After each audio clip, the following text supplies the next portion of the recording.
നിലവിലെ Iran Israel യുദ്ധത്തിന്റെ പശ്ചാത്തലം എന്താണെന്ന് നോക്കാം. 2025 ജൂണിൽ ഇസ്രായേൽ ഓപ്പറേഷൻ റൈസിംഗ് ലയൺ എന്ന പേരിൽ ഇറാന്റെ ആണവ മിസൈൽ കേന്ദ്രങ്ങളിലേക്കും നതാൻസ്, ഖോണ്ടാബ് തുടങ്ങിയ പ്രധാന സൈറ്റുകളിലേക്കും നേരിട്ടുള്ള വലിയ സൈനിക ആക്രമണം ആരംഭിച്ചു. ഇറാൻ ആണവ കരാർ ലംഘിച്ചു എന്ന് IAEA പ്രഖ്യാപിച്ചതും US ഇറാൻ ആണവ ചർച്ചകൾ പരാജയപ്പെട്ടതും ഈ സംഘർഷത്തിന് തുടക്കം കുറിച്ചു. ഇതോടെ ഇസ്രായേൽ നേരിട്ട് ഇടപെടുകയും ഇറാന്റെ 170-ലധികം സൈറ്റുകൾ ലക്ഷ്യമാക്കി ആക്രമണം നടത്തുകയും ചെയ്തു.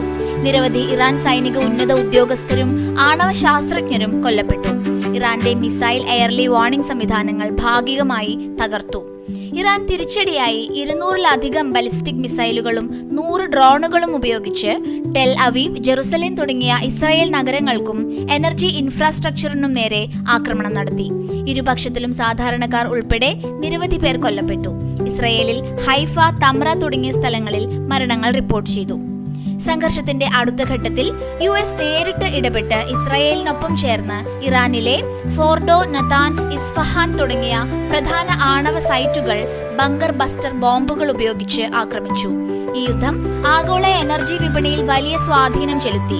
ഇറാന്റെ എണ്ണവാതക കേന്ദ്രങ്ങൾ ആക്രമിക്കപ്പെട്ടതും ഹോർമൂസ് കടലിടുക്ക് അടയ്ക്കുമെന്ന ഭീഷണിയും എണ്ണവില 6 മുതൽ 9% വരെ ഉയരാൻ കാരണമായി. നിലവിൽ പ്രദേശത്ത് വലിയ യുദ്ധം പടർന്നു പിടിക്കാം എന്ന ഭീഷണി നിലനിൽക്കുന്നു. US അടക്കമുള്ള രാജ്യങ്ങൾ ഇടപെട്ട സാഹചര്യത്തിൽ ഇറാൻ കൂടുതൽ ആക്രമണത്തിന് മുന്നൊരുക്കം നടത്തി. ഇസ്രായേൽ കൂടുതൽ നീണ്ടുനിൽക്കുന്ന ഓപ്പറേഷനുകൾക്ക് തയ്യാറാണെന്ന് സൂചിപ്പിച്ചു. ഇനി ഈ സംഘർഷത്തിന്റെ ചരിത്രവും ജിയോ പൊളിറ്റിക്കൽ പശ്ചാത്തലവും നോക്കാം. 1979-ലെ ഇറാൻ വിപ്ലവം മുതൽ ഇരു രാജ്യങ്ങളും കടുത്ത എതിരാളികളാണ്. ഇറാൻ ഹിസ്ബുല്ല, ഹമാസ് തുടങ്ങിയ ഗ്രൂപ്പുകളെ പിന്തുണച്ച് ഇസ്രായേലിനെതിരെ പ്രവർത്തിച്ചു.